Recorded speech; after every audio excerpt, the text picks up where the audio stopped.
నమస్తే తెలుగు ప్రజలకు బాలచంద్రతో బాత్ కహానీ కార్యక్రమానికి మనతో కోటప్రోలు నాగు వైఎస్ఆర్సీపీ కృష్ణా జిల్లా ప్రధాన కార్యదర్శి గారు ఉన్నారు. నమస్కారం అండి. నమస్కారం అండి. తిరుపతి లడ్డు అపవిత్రమైన వ్యవహారంపై కేంద్ర ప్రభుత్వం స్థాయిలో దర్యాప్తు అవసరమా లేదా అన్న విషయంపై స్పష్టత ఇవ్వాలని సుప్రీంకోర్టు కోరడం జరిగింది. దీంతో పాటు సుప్రీంకోర్టు 5 వేర్వేరు పిటిషన్లు దాఖలు చేయడం జరిగింది. అందులో బీజేపీ సీనియర్ నేత సుబ్రహ్మణ్యం స్వామి గారు, టీటీడీ మాజీ చైర్మన్, వైసీపీ నుంచి రాజ్యసభ సభ్యుడు వైవి సుబ్బారెడ్డి గారు, అదేవిధంగా చరిత్రకారుడు డాక్టర్ విక్రమ్ సంపత్ గారు, అదేవిధంగా ఆధ్యాత్మిక ఉపన్యాసకుడు దుత్యత్ శ్రీధర్ గారు, ఈ విధంగా వారు 5 వేర్వేరు పిటిషన్లు వేయడం జరిగింది. నిన్న రోజున తీర్పు రావడం జరిగింది. దాని గురించి మీరు చెప్పండి. మనము దీన్ని ఏ విధంగా పరిగణలోకి తీసుకోవాలి? కూటమి ప్రభుత్వం నుంచి చంద్రబాబు నాయుడు గారైనా పవన్ కళ్యాణ్ గారైనా ప్రస్తుతం ఈ 4 నెలల పరిపాలనలో వాళ్ళ వైఫల్యాలను కప్పిపుచ్చుకోవడం కోసం కేవలం ఇది ఒక పొలిటికల్ డైవర్షన్ భాగంగా మాత్రమే ఇది ఆరోపణ అండి. ఇందులో ఏమాత్రం కూడా పూర్తిగా నిజం లేదు. పూర్తిగా ఏంటంటే డైవర్షన్, ప్రజలను డైవర్ట్ చేయడం కోసం, అధికారులను డైవర్ట్ చేయడం కోసం, వ్యవస్థను డైవర్ట్ చేయడం కోసం మాత్రమే ఇది ఒక పొలిటికల్ ఆరోపణ, రాజకీయ ఆరోపణ మాత్రమే ఇది. ఇందులో ఏమాత్రం కూడా వాస్తవాలు లేవు. మళ్ళీ వారి టెక్నికల్ గా ప్రజలకు కానీ అధికారులు కానీ అసలు ప్రాసెస్, టీటీడీలో ప్రాసెస్ ఎలా జరుగుతుంది అనేది ప్రతిపక్ష నాయకుడు జగన్మోహన్ రెడ్డి గారు కానీ, చంద్రబాబు నాయుడు గారు కానీ, లేదంటే ఈఓ గారు కానీ చాలా డీటెయిల్డ్ గా వివరంగా వాళ్ళు ఎలా ప్రాసెస్ జరుగుతుంది అనేది చెప్పారు. దాని ప్రకారం చూసుకుంటే కనుక చంద్రబాబు నాయుడు గారు చెప్పినా పవన్ కళ్యాణ్ గారు చెప్పినంత కూడా పూర్తిగా అవాస్తవం అనే విషయం ప్రజలకు అర్థమవుతా ఉంది. ఓకే, ఒక ముఖ్యమంత్రి స్థాయిలో ఉండి ఆ విధంగా ప్రకటన చేయడం కరెక్టా కాదా? కరెక్ట్ కాదండి. ఎందుకట్లా? పూర్తిగా నిజాలు తెలుసుకున్న తర్వాత మాత్రమే ఆరోపణ చేయాలి. ఒకవేళ ఆరోపణ చేస్తే అందులో ఏదైనా పొరపాటు ఉందని తెలిస్తే దర్యాప్తు చేసే అధికారం కూడా వాళ్ళకే ఉంది. ఖచ్చితంగా దర్యాప్తు చేయొచ్చు, తప్పు ఎక్కడ జరిగిందో తెలుసుకోవచ్చు, వాళ్ళకి పనిష్మెంట్ ఇవ్వచ్చు. ఓకే, ఇంకో విషయం ఏంటంటే ఇక్కడ మన ఆంధ్రప్రదేశ్ రాష్ట్రంలో ఎన్ని రోజుల ముందు షాంపిల్ తీసిర్రు, ఎన్ని రోజుల తర్వాత అతను ప్రకటించడం జరిగింది. మధ్యకాలంలో ఎన్ని రోజులు మిగిలి ఉన్నాయి, మళ్ళీ అప్పుడేం చేసిండు, ఇప్పుడెందుకు తొందరగా ఇట్లా జరిగిందని చెప్పడం జరిగింది? వాళ్ళు కూడా ఒక టైం కోసం, ఇప్పుడు స్టీల్ ప్లాంట్ విషయం కానివ్వండి, మెడికల్ కాలేజీలో సీట్ల వ్యవహారం కానివ్వండి, ఇలాంటి పెద్ద పెద్ద విషయాలన్నీ జరుగుతున్నప్పుడు అప్పుడు ఆరోపణ చేస్తే ప్రజలందరూ కూడా డైవర్ట్ అవుతారనే ఉద్దేశంతో కేవలం ఒక అవకాశవాదంగా, ఒక నాటకంగా మాత్రమే వెయిట్ చేసి ఆరోపణ చేయడం జరిగింది. స్టీల్ ప్లాంట్ విషయం మరుగున పడిపోవడం కోసం, మెడికల్ కాలేజీలో సీట్లు పోగొట్టుకోవడం మరుగున పడిపోవడం కోసం, ఈ సూపర్ 6 అమలు జరగలేదని ప్రజలకు ఆరా రాకుండా ఇవి కేవలం మరిపించడం కోసం మాత్రమే వెయిట్ చేసి ఆరోపణ చేసినట్టుగా ఉంది. వైఎస్ఆర్సీపీ సుప్రీంకోర్టు ఇచ్చిన తీర్పు మీరు ఏకీభవిస్తలేరా? ప్రస్తుతం 100% సుప్రీంకోర్టు ఇచ్చిన తీర్పు సుప్రీంకోర్టు పరిగణనలో ఉన్నప్పుడు మనం కామెంట్ చేయడం అనేది ధర్మం కాదు రాజ్యాంగం ప్రకారం. కానీ నిన్న జరిగిన పరిణామాల మటుకు సుప్రీంకోర్టు కరెక్ట్ గానే వ్యవహరించిందని అనిపిస్తా ఉందండి. ఓకే, కోర్టు అంశంలో ఉన్నప్పుడు మనం కామెంట్ చేయడం కరెక్ట్ కాదు. ఇప్పుడు ఇక్కడ ప్రస్తుతం స్పందించినంత వరకు సుప్రీంకోర్టు కరెక్ట్ గానే స్పందించిందని అనిపిస్తా ఉందండి. ఓకే, సనాతన ధర్మం అంటే ఏమిటి? సనాతన ధర్మాన్ని రక్షించడం కోసం పురాణాలు గాని, ఇతిహాసాలు గాని, సనాతన ధర్మాలు గాని ఇవన్నీ కూడా అందరూ వాళ్ళకు తోచినంతలో, వాళ్ళకు సాధ్యమైనంతలో ఆచరిస్తారు. వాటి కోసం సపరేట్ గా చట్టాలు, రాజ్యాంగాలు, వ్యవస్థలు ఏర్పడినాయి. టీటీడీలో కూడా కొన్ని శాసనాలు జరిగి ఉన్నాయి. వారి కోసం, దానికోసం, ఆ ధర్మ పరిరక్షణ కోసం కొంతమంది వ్యక్తులు నియమించబడమని ప్రజలు ఎవరైనా సరే ఒక ముహూర్తం కావాలంటే ఒక బ్రాహ్మణుడి దగ్గరికి వెళ్ళి, ఒక సద్బ్రాహ్మణుడి దగ్గరికి వెళ్ళి మనం ముహూర్తం అడిగి తెలుసుకుంటాం. నాకే తెలుస్తుందని చేసేస్తే అది సక్సెస్ అవ్వచ్చు, అవ్వకపోవచ్చు. ఓకే, అలాగే ధర్మాన్ని రక్షించడానికి కొన్ని వ్యవస్థలు ఏర్పడి ఉన్నాయి, టీటీడీలో అమలు జరుగుతూ ఉన్నాయి. ఆ రూల్స్ అనేవి ఇప్పుడు పెట్టినవి కాదు.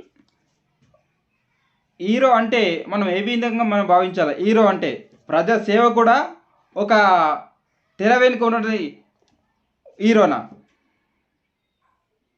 సినిమాలో విలన్ కుటుంబానికి కూడా విలన్ హీరోనే. సినిమా చూస్తున్నప్పుడు సినిమాలో విలన్ ఉంటాడు కదా, అవును, ఆ విలన్ కుటుంబం, విలన్ అభిమానులకి విలన్ కూడా హీరోనే. అయితే ప్రజాస్వామ్యంలో ఒక రకంగా ఉంటుంది.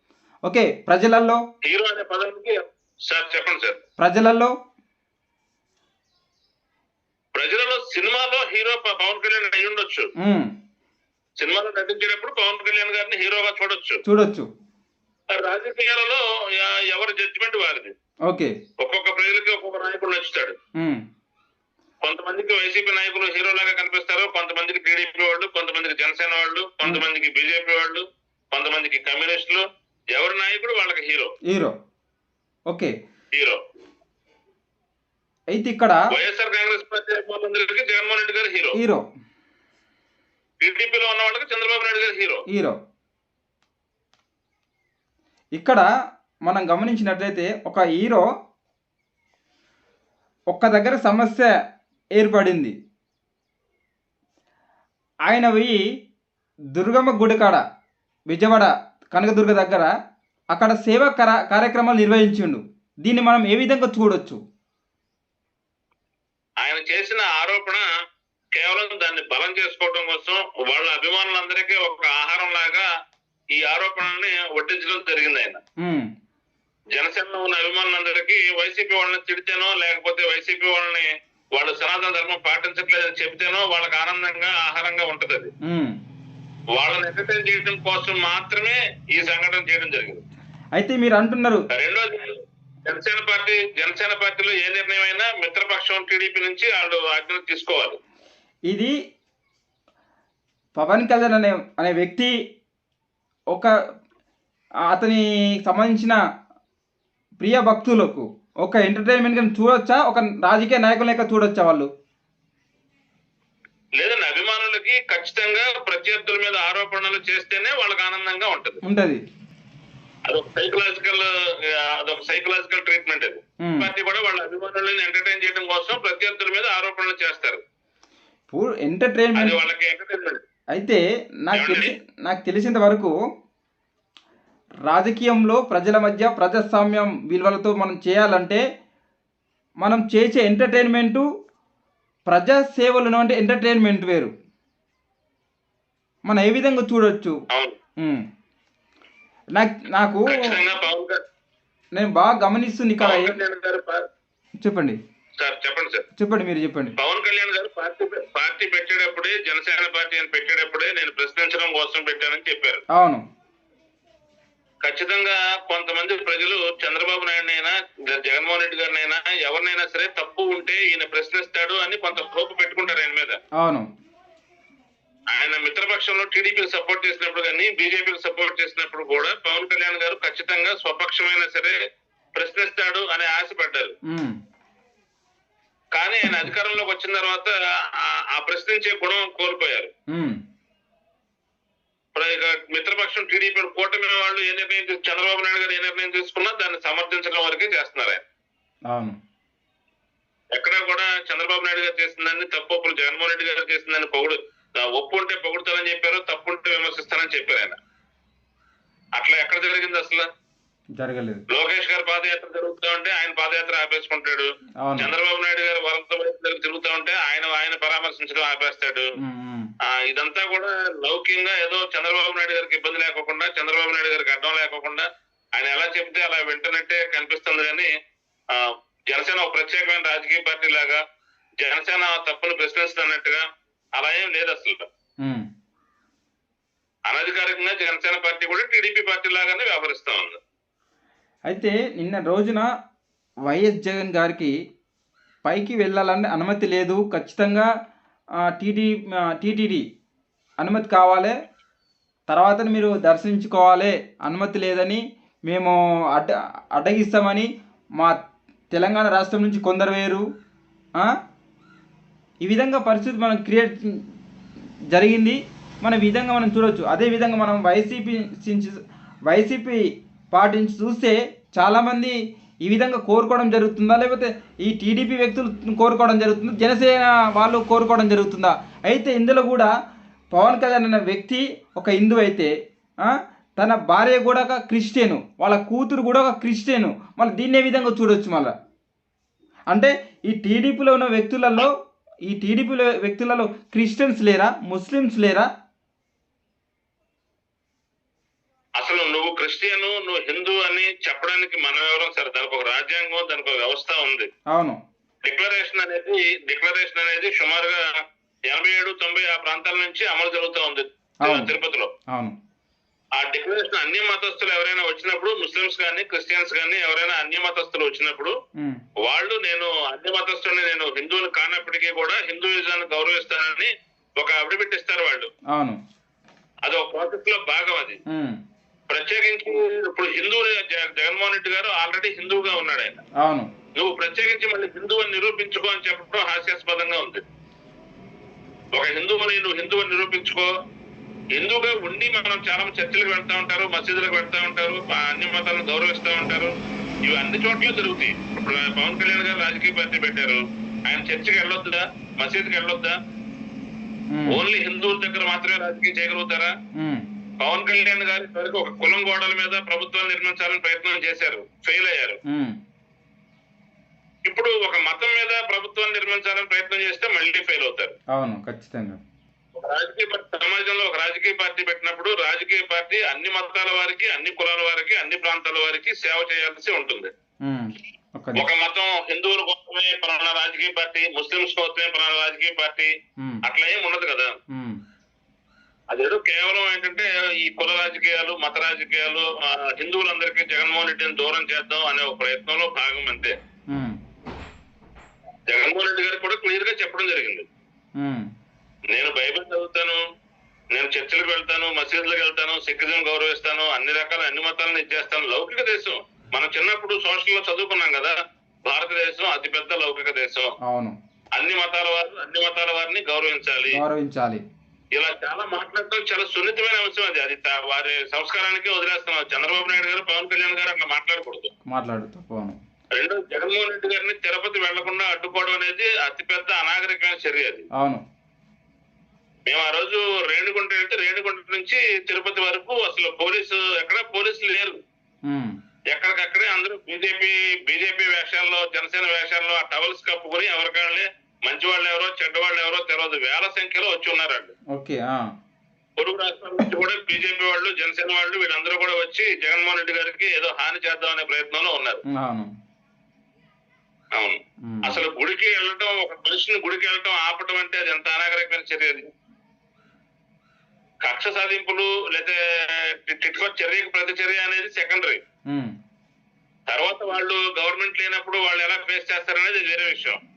ప్రస్తుతం రాజ్యాంగం అనేది అమలు జరగాలి కదా. రాజ్యాంగం అమలు జరగాలి కదా. 40% ఓటింగ్ ఉన్న రాజకీయ పార్టీ అధ్యక్షుడు వస్తున్నప్పుడు కనీసం పోలీస్ సెక్యూరిటీ లేకపోవడం ఎంత అనాగరికం. అది రేణిగుంట జనరల్ గా ఇప్పుడు రేణిగుంట ఎయిర్పోర్ట్ లో మామూలు టైంలో కూడా 50-60 మంది పోలీసులు ఉంటారు ఇప్పుడు. అట్లాంటిది ఆ రోజు రేణిగుంట ఎయిర్పోర్ట్ కానీ రేణిగుంట ఎయిర్పోర్ట్ దగ్గర నుంచి తిరుపతి వరకు అసలు ఎవరు పోలీసులు లేరు. అంటే జగన్మోహన్ రెడ్డి గారిని ఏం చేద్దాం అని అదేదో దుర్మార్గపు చర్యగానే ఉంది కదా అది. చాలా. రెండోది గుడికి వెళ్ళొద్దు అని చెప్పడానికి మనం ఎవరం అసలు? దానికి ఒక వ్యవస్థ ఉంది. అది ఎంత అనాగరికమైన చర్య. అంటే కూటమి ప్రభుత్వం అధికారంలో లేకపోతే చంద్రబాబు నాయుడు గారు, పవన్ కళ్యాణ్ గారు వీళ్ళందరూ కూడా గుళ్ళకి వెళ్ళడం ఆగిపోవాలిగా. ఆగిపోతారా? ఆగిపోరు. ఇప్పుడు ఆ రోజు అనాగరికమైన వాస్తవం చెప్పాలంటే ఆ రోజు మొదటిసారిగా సీఎం స్థాయిలో ప్రమాణ స్వీకారం చేసిండు వైఎస్ జగన్ గారు. ఆ రోజుల బైబుల్, భగవద్గీత, ఖురాన్ వాటి ఆధారం చేసుకొని ప్రమాణ స్వీకారం చేసిండు. మళ్ళీ ఆ రోజు వీళ్ళు ప్రశ్నించాలి. ఆ రోజు కూడా వీళ్ళు ఆ సమయంలో ప్రశ్నించాలి, పెద్ద ఎత్తున ప్రశ్నించాలి. రాజకీయాల్లో ఉన్న ప్రతి కార్యకర్త కూడా గ్రామ స్థాయి నుంచి ముఖ్యమంత్రి స్థాయి వరకు గ్రామాలలో రాజకీయాలు చేసేటప్పుడు చర్చికి వెళ్తాము, మసీదుకి వెళ్తాము, టెంపుల్కి వెళ్తాము, అన్ని మతాల వారితోనూ స్నేహంగా ఉంటాం, అన్ని మతాల వారిని ప్రేమిస్తాం, అన్ని మతాల వారిని ఆదరిస్తాం. ఇది సర్పంచ్ స్థాయి దగ్గర నుంచి గ్రామ స్థాయి నుంచి జరుగుతున్నది. Okay okay. రాజకీయ నాయకులు రాజకీయ నాయకులు ఎందుకు వస్తారండి? అందరితోనూ అందరికి సర్వీస్ చేయటాకే కదా. అవునన్నా. కేవలం ఒక మతం గోడల మీద ప్రభుత్వాలు నిర్మించగలరా? మీరు అనాలే, మీరు క్రిస్టియన్ అబ్బా, మీ ఓట్లు మాకొద్దు, మేము మాకు హిందువుల ఓట్లు చాలు అని మీరు ప్రచారం చేయాలి. అప్పుడు ఎలక్షన్ల ముందు రేపటి నుంచి పవన్ కళ్యాణ్ గారు, చంద్రబాబు నాయుడు గారు కూడా డిక్లరేషన్ ఇవ్వాల్సి వస్తుంది. టెంపుల్ కి వెళ్తే వాళ్ళు హిందువో క్రిస్టియన్ చెప్పాల్సి వస్తుంది. ఇది 100% మతం చెప్పాల్సి వస్తుంది. 100% ఇది డిక్లరేషన్. మన వైపు చూపిస్తే 4 వేళ్లు మన వైపు చూపించినట్టుగా, తిరిగి వాళ్ళ వైపు చూపించినట్టుగా ఇప్పుడు జగన్మోహన్ రెడ్డి గారిని వాళ్ళు బైబిల్ పట్టుకున్నారని అన్నారంట. ఇప్పుడు ప్రతి కుటుంబంలోనూ బైబిల్ లేకుండా ఉందా? అన్ని కుటుంబాలలో. రేపటి నుంచి పవన్ కళ్యాణ్ గారు చర్చికి వెళ్లకుండా ఉంటారా?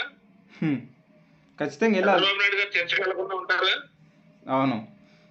సాధ్యపడుతుందా? అసలు సాధ్యం కాదు. ఒకవేళ ఎవరైనా వెళ్ళొద్దు అని చెప్తే అది కరెక్టేనా? కరెక్ట్ కాదు. అది ప్రజల్ని పిచ్చివాళ్ళని చేయడానికి, ప్రజల్ని తెలుగు తక్కువ వాళ్ళని చేయడానికి, ప్రజల్ని ఏంటంటే అట్లా అవహేళన చేయడం కోసం ఇవన్నీ కూడా. అవును.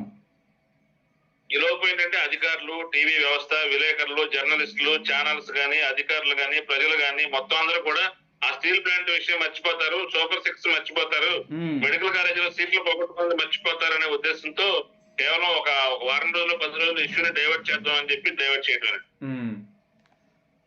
విజయవాడ వరద బాధితులు ఎవరికైనా సహాయం ఎంతమందికి అందిందో వాళ్ళకే తెలుసు, సగం మంది కూడా అందలేదు.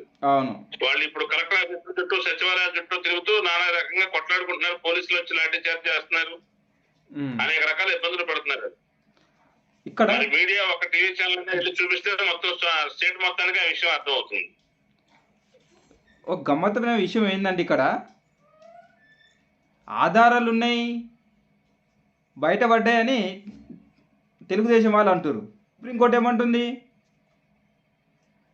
ఆధారాలు లేవు, ప్రాథమిక ఆధారాలు లేవు అని సుప్రీంకోర్టు అంటుంది. ఒక స్థానంలో ఉండి మీరు టీడీపీ వాళ్ళు ఎందుకు ఆ విధంగా ప్రకటన చేశారు? అబద్ధాలు చెప్తే ప్రజలు నమ్ముతారనా? సగటు ప్రజలకి ఎవరికైనా సరే అసలు ఒక ముఖ్యమంత్రి స్థాయికి వెళ్ళాలి అంటే, ఒక రాజకీయం చేయాలి అంటే ఎన్ని అబద్ధాలు చెప్పాలా అనే రాజకీయాల మీదే వైరాగ్యం పుట్టేంత పరిస్థితి వచ్చేసిందండి. అవునవును. కొత్త తరం ఎవరైనా ఒక 20 ఏళ్ళు 25 ఏళ్ళు వయసు ఉండి కొత్తగా సమాజం మీద ప్రేమ ఉండి రాజకీయాలను ఎంచుకునే వాళ్ళు ఎవరైనా ఉంటే వాళ్ళకి రాజకీయాల్లో రావాలంటే ఎన్ని అబద్ధాలు చెప్పాలా అనేంత వైరాగ్యం వచ్చేసేంత పరిస్థితి అనమాట. అవునవును. ప్రూఫ్ లేని రాజకీయాలు. ఇప్పుడు చంద్రబాబు నాయుడు గారు ఆయన వయసుకి, ఆయన అనుభవానికి ఎంత గౌరవం పొందదగ్గ వ్యక్తి అయినా రికార్డు స్థాయిలో గెలిచారు వాళ్ళు. అది నిజమా అబద్ధం అనేది భగవంతుడి కనుక రికార్డు స్థాయిలో గెలిచారు. గెలిచిన తర్వాత వాళ్ళు పరిపాలన మీద దృష్టి పెట్టాలి కానీ ఎంతసేపు జగన్మోహన్ రెడ్డి గారు ఎట్లా ఆయనకు వచ్చింది 11 సీట్లు మాత్రమే కదా. ఆ 11 సీట్ల గురించి మీరు ఎట్లాగో ఆయనకు అసెంబ్లీ రావడం కూడా ఇష్టం లేక మీరు ప్రతిపక్ష హోదా ఇవ్వడానికి కూడా ఇష్టపడలేదు. ఇంకా ఆయన మీదే ఆరోపణలు అదే చేసుకుంటూ వెళ్ళిపోతే ఎట్లా? సూపర్ 6 అన్నారు, అందులో పెన్షన్లు ఒకటి మాత్రమే చేయగలిగారు, మిగతాది ఏమీ చేయలేదు. ఇంకా ఇంకేం చేయలేదు. పెన్షన్లు ఒకటి అమలు జరుగుతా ఉంది, ఇంకా వేరే స్కీమ్ ఏమీ అమలు జరగట్లేదు. ఇప్పుడు నెయ్యి వాడినట్లు కూడా ఆధారాలు కూడా కనబడతలేవాడ. నెయ్యి వాడలేదండి. నెయ్యి ఇప్పుడు ఈవో గారు చెప్తున్న దాని ప్రకారం కానివ్వండి, చంద్రబాబు నాయుడు గారు చెప్తున్న ప్రకారం కానివ్వండి, పవన్ కళ్యాణ్ గారు చెప్తున్న దాని ప్రకారం కానివ్వండి, వాళ్ళదే ప్రాతిపదిక చెప్తున్నా సరే నెయ్యి అయితే వాడలేదు. నెయ్యి అనుమానం వచ్చింది, టెస్ట్ చేశారు, వెనక్కి వెళ్ళిపోయింది. అవును, అంతే. ఇంకా నెయ్యి అయితే వాడలేదు. అదే ఆ ఆరోపణ కూడా చాలా విచిత్రంగా, అసలు జగన్మోహన్ రెడ్డి గారు చేసినట్టుగా ఇప్పటి వరకు ఎప్పటి నుంచో జరుగుతున్నట్టుగా, అంతకుముందంతా బాగానే ఉన్నట్టుగా, కేవలం 2019 నుంచి జగన్మోహన్ రెడ్డి గారు అధికారంలో ఉన్నప్పుడు మాత్రమే జరిగినట్టుగా, మొత్తం శాఖాహారులందరినీ మాంసాహారులుగా మార్చేసినట్టుగా, మొత్తం పురాణాలు, ఇతిహాసాలు అన్ని నాగరికతలన్నిటికీ కూడా అపచారాలు జరిగినట్టుగా, దాన్ని ఏ స్థాయిలో ప్రజల్ని రెచ్చగొట్టారు. ఓకే, ఇంకా భగవంతుడు మన ఎదుటి రాష్ట్రంలో ఇంకా కొట్లాట్లు అనుకున్నంత జరగలేదు కాబట్టి సరిపోయింది, లేదంటే ఎంత ప్రమాదం అండి అది. అవును, తిరుపతి తిరుమల అనేది ప్రపంచానికి సంబంధించింది, ఒక రాష్ట్రానికి సంబంధించింది కాదు, ఒక జిల్లాకు సంబంధించింది కాదు, ఒక ఒక ప్రాంతానికి సంబంధించింది కాదు.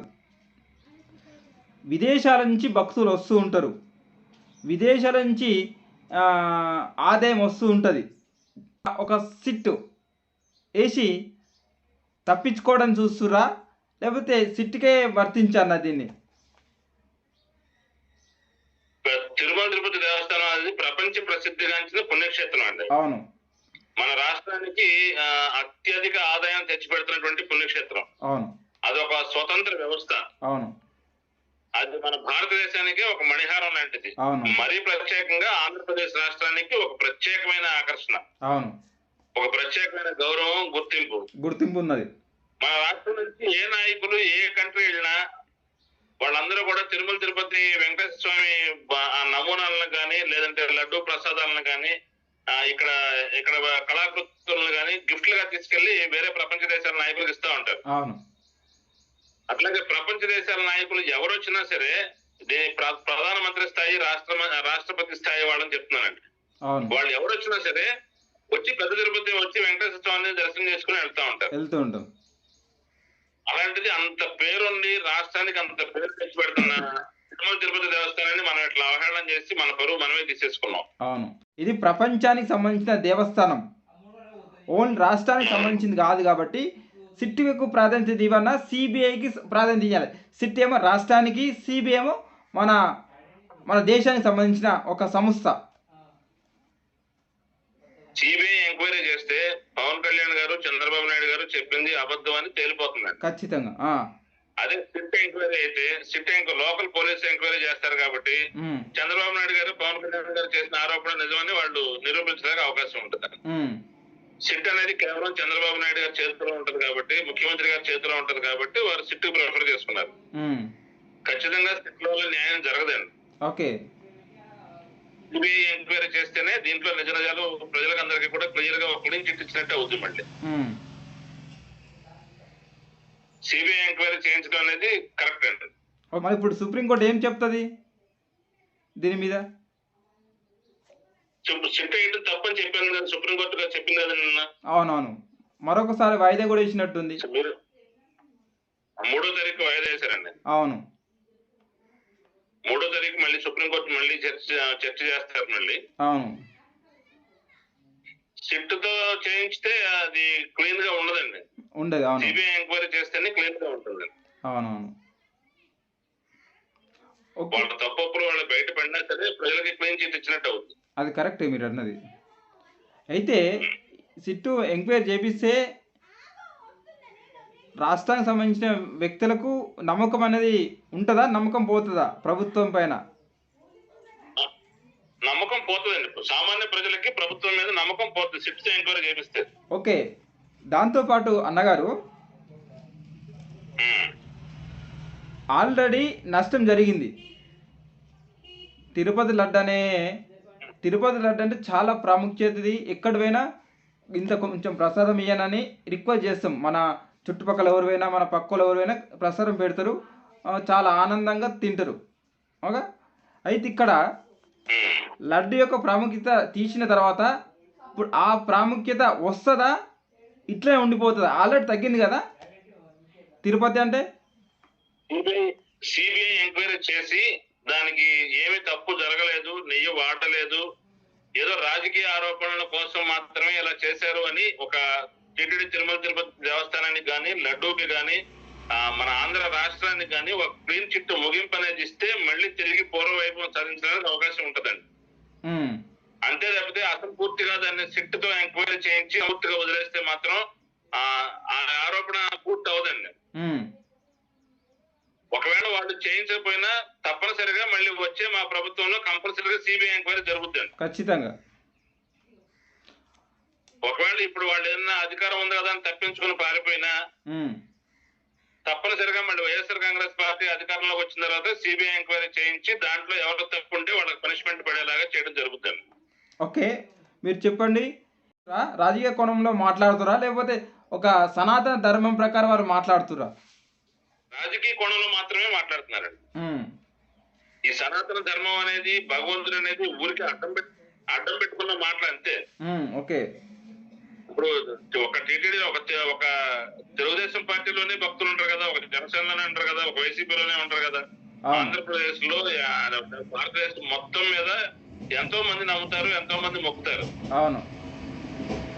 వాళ్ళందరికీ వీళ్ళు రిప్రజెంటేటివ్స్ కాదు కదా. కాదు. వీళ్ళు ఏదో పొలిటికల్ ఒక రాజకీయ కోణం మాత్రమే. చంద్రబాబు నాయుడు చేసినటువంటి ఈ ప్రకటన లడ్డు దాని మీద ఆయన యొక్క ఉద్దేశం ఏమిటి? కేవలం పొలిటికల్ డైవర్షన్ అండి. ఓకే. ప్రజల్ని, అధికారుల్ని, వ్యవస్థలని డైవర్షన్ చేయడం కోసం మాత్రమే. అంతేగా. అంతే, కేవలం డైవర్షన్. ఒక మాటలో చెప్పాలి అంటే డైవర్షన్. ప్రజల్ని ఏమార్చడం కోసం.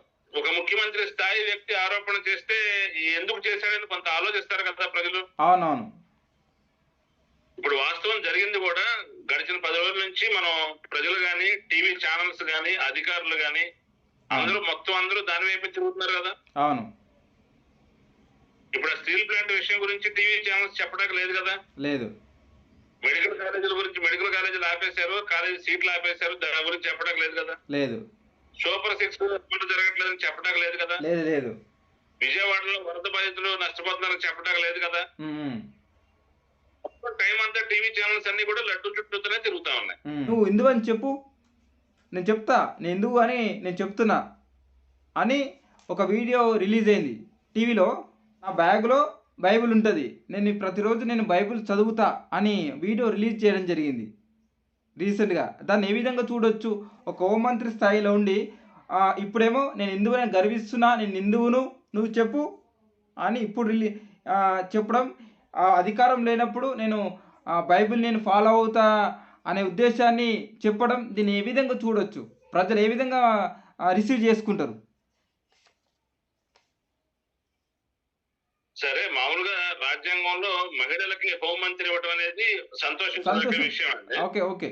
కానీ పర్టికులర్ గా అనిత గారు ఛార్జ్ తీసుకున్న దగ్గర నుంచి లా అండ్ ఆర్డర్ గాని, క్రైమ్ గాని, ఆడపిల్లల మీద అత్యాచారాలు గాని, చనిపోవడాలు, మానవాలు కానివ్వండి, అట్లాగే రాజకీయ కక్ష సాధింపులు కానివ్వండి, వైఎస్ఆర్సీపీ వాళ్ళ మీద దాడులు కానివ్వండి, పోలీసు వ్యవస్థ ఎక్కడన్నా ఒక కంట్రోల్ గా చేస్తున్నట్టు అనిపిస్తుంది అసలు ఎక్కడన్నా. రెండోది, హోంమంత్రి అనిత గారు ఎప్పుడు కూడా చంద్రబాబు నాయుడు గారి దగ్గర మెప్పు కోసం మాత్రమే మాట్లాడతారు కానీ రాజ్యాంగం కోసం, చట్టం కోసం ఒక మాట కూడా మాట్లాడినట్టు ఎక్కడ కనపడదు. ఓకే. కేవలం పార్టీ అధినేత చంద్రబాబు నాయుడు గారు, ముఖ్యమంత్రి గారు చంద్రబాబు నాయుడు గారి దగ్గర మెప్పు కోసం, లోకేష్ గారి దగ్గర మెప్పు కోసం మాత్రమే మాట్లాడతారు. ఓకే. ఎక్కడన్నా ఇప్పుడు కర్నూలు ఆ పాప మిస్ అయిపోయింది, ఇప్పుడు డెడ్ బాడీ తీరైపోయారు కదా. అట్లాగే ఎన్ని చోట్ల అత్యాచారాలు, ఎన్ని చోట్ల చిన్న మైనర్ పిల్లల మీద ఎన్ని చోట్ల అత్యాచారాలు, అట్లాగే ఎన్ని చోట్ల వైఎస్ఆర్ ఇప్పుడు టీడీపీ వాళ్ళు వైసీపీ వాళ్ళ మీద చేసిన అరాచకాలు ఎన్ని బళ్ళు తగలబెట్టారు, ఎన్ని కార్లు తగలబెట్టారు, ఎంతమందిని గాయపరిచారు, ఎంతమందిని చంపేశారు, ఎంతమంది ప్రత్యక్షంగా పరోక్షంగా చనిపోయారు. పోలీసులు ఎస్పీ స్థాయి అధికారుల్ని రోజు పిలిపించుకుని సంతకాలు పెట్టించుకుంటూ మాటల ఇటువంటివన్నీ కూడా మరి ఆవిడ హోంమంత్రిగా ఉండగానే జరుగుతున్నాయి కాబట్టి ఆవిడ ఏమంత బాధ్యత వహిస్తున్నారు.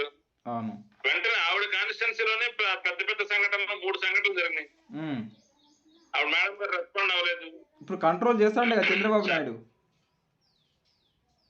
చంద్రబాబు నాయుడు గారి దగ్గర మెప్పు కోసం మాత్రమే ఆవిడ మాట్లాడతారండి, అంతే తప్పితే ప్రత్యేకించి హోంమంత్రిగా అనిత గారు ఉండడం వల్ల లా అండ్ ఆర్డర్ బెటర్ అవుతుందేమో అనుకున్నారు కానీ బెటర్ అవ్వలేదు. ఓకే. ఇంకా అధ్వాన స్థితికి వెళ్ళింది. దీన్ని బట్టి భక్తుల యొక్క మనోభావాలు దెబ్బతినలేదా? మరీ పర్టికులర్ గా తిరుపతి వెంకటేశ్వర స్వామి భక్తులు అందరూ కూడా వాళ్ళ మనోభావాలన్నీ కూడా దెబ్బతిన్నాయి.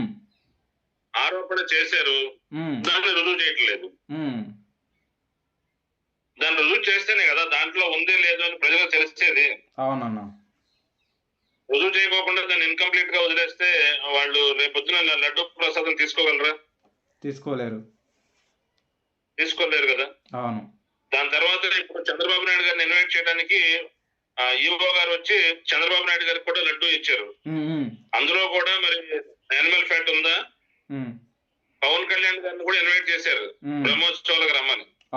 ఆయన ఆయనకి కూడా లడ్డు ఇచ్చారు. అవును. ఆ లడ్డూలో కూడా యానిమల్ ఫ్యాట్ ఉందా? ఉమ్. మరి తెలియదు కదా, ఎవరికి తెలియదు కదా. ఆ, ఒక పూర్తిగా సిబిఐ ఎంక్వైరీ వేసి దాంట్లో ఏమీ లేదు అని చెబితే ప్రజలు ధైర్యంగా ఉంటారు. అవును. ఓకేనా? ఊరికి ఆరోపణ చేసి వదిలేస్తే ఉపయోగం ఉంది. అవునన్నా. రేపు 3వ తారీఖు రిజల్ట్ ఏ విధంగా వస్తుంది అనుకుంటారు? సిబిఐ ఎంక్వైరీ చేయమని సిబిఐ ఎంక్వైరీకి రికమెండ్ చేస్తారేమో అనుకుంటున్నామండి సుప్రీంకోర్టు. అవును. సిబిఐ ఎంక్వైరీ చేసి రిపోర్ట్ ఇవ్వమని చెప్పి అడుగుతారేమో మరి. అవును. లేదు వీళ్ళని సాక్ష్యాలు చూపించమన్నారు, ఆధారాలు చూపించమని చెప్పారు కదా. మరి వీళ్ళు ఆధారాలు ఎట్లా చూపిస్తారనేది అది కూడా చూడాలి.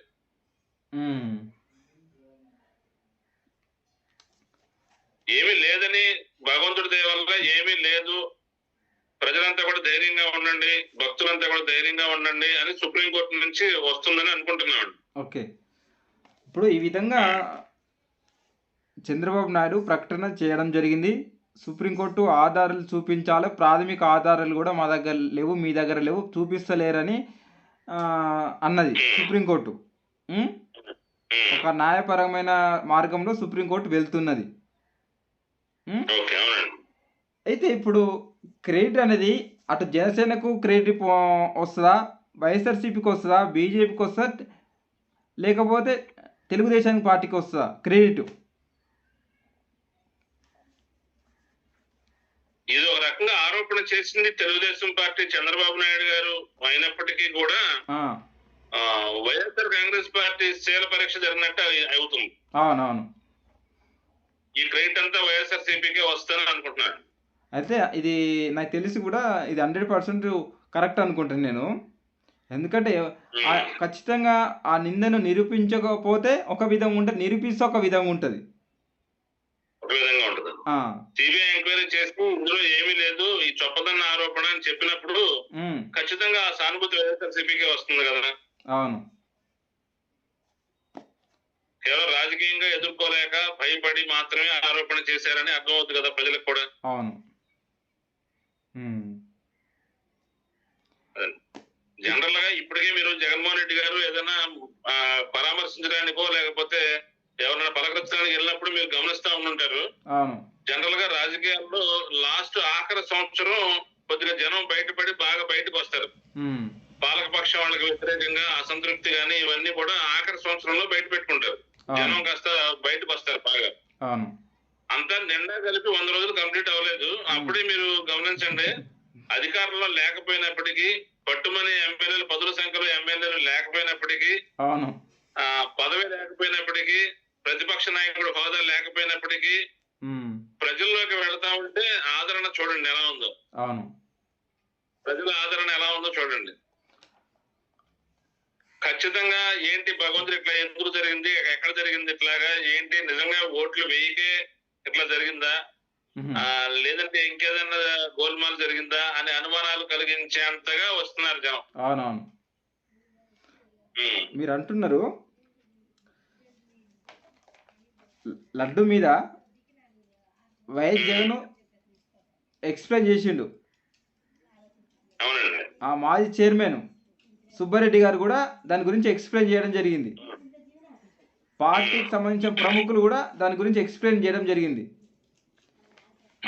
నెక్స్ట్ సుబ్రహ్మణ్యం గారు కూడా దాని గురించి ఎక్స్ప్లెయిన్ చేయడం జరిగింది. దాని మీద కూడా ఈ సుబ్రహ్మణ్యం గారు అయితేనేమి, వైవి సుబ్బారెడ్డి అయితేనేమి, ఇతర వ్యక్తులు కూడా దాని మీద కేసు వేయడం జరిగింది. వేసిన తర్వాత ప్రజలలో ఇంకేమన్నా అనుమానం మొదలైందా, కరెక్టే అన్నాడు ప్రజలందరికీ కూడా చంద్రబాబు నాయుడు గారు కేవలం డైవర్షన్, పొలిటికల్ డైవర్షన్ కోసం మాత్రమే ఇది చేశారని అర్థమైంది. అప్పుడు ఓకే, వీరు సైలెంట్గా ఉన్నట్లయితే ఇది కరెక్టే, డైవర్షన్ కోసం కాదు, రియల్గా అట్లా జరిగింది కాబట్టి వీళ్ళు సైలెంట్గా ఉన్నారు అని ఒక ప్రచారం ముంగడు పోవు. వాస్తవానికి కేవలం జగన్మోహన్ రెడ్డి గారిని రాజకీయంగా ఎదుర్కోలేక మాత్రమే ఈ ఆరోపణలు చేస్తున్నారనే విషయం ప్రజలందరికీ, అటు తెలుగుదేశం పార్టీ వాళ్ళకి, జనసేన పార్టీ వాళ్ళకి కూడా అర్థమైంది. రేపు భవిష్యత్తులో ఈ పరిణామం ఫలితం తీసుకుంటారు అనుకుంటారా? జనరల్ గా రాజకీయాల్లో ఎన్నికలే కొలమానాలండి. అవును. రేపు రాబోయే రోజుల్లో ఏ ఎన్నిక ముందొస్తే ఆ ఎన్నిక ద్వారా ప్రజలు వాళ్ళ అభిప్రాయాన్ని వ్యక్తపరుస్తారు. అవును, కరెక్ట్ మీరు అన్నది. శాసన మండలి కావచ్చు, లేదంటే ఎంపీలు జమిలీ ఎన్నికల్లో భాగంగా ఎంపీ ఎలక్షన్స్ కావచ్చు, పంచాయతీలు కావచ్చు, ఎంపీటీసీలు కావచ్చు, మున్సిపాలిటీలు, కార్పొరేషన్లు కావచ్చు, ఏ ఎన్నిక ముందొస్తే ఆ ఎన్నిక ద్వారా వాళ్ళ ప్రజల అభిప్రాయాన్ని చెప్పడానికి సిద్ధంగా ఉన్నారు. ఓకే. ఏ చిన్న ఎన్నికైనా అవనివ్వండి. ప్రజాస్వామ్యంలో ఏ చిన్న ఎన్నిక జరిగినా మళ్ళీ ఈవీఎంల ద్వారా మళ్ళీ ఏదైనా చేస్తే చెప్పలేమని తప్పితే బ్యాలెట్ పేపర్ ద్వారా బ్యాలెట్ ద్వారా మాత్రం ఎన్నిక జరిగితే మాత్రం ఖచ్చితంగా ప్రజలు వాళ్ళ అభిప్రాయాలు చెప్పడానికి సిద్ధంగా ఉన్నారు. వాళ్ళ తీర్పు వైసీపీకి అనుకూలంగా ఉండబోతా ఉంది. ఓకే అన్న, ఈ రోజున మా ఛానల్కు వచ్చి ఈ విధంగా ఒక మంచి మీ యొక్క అభిప్రాయాన్ని వ్యక్తం చేసినందుకు మా ఛానల్ తరపు నుంచి మీకు ధన్యవాదాలు అన్న గారు. థ్యాంక్ యూ అండి. Thank you very much. Thank you.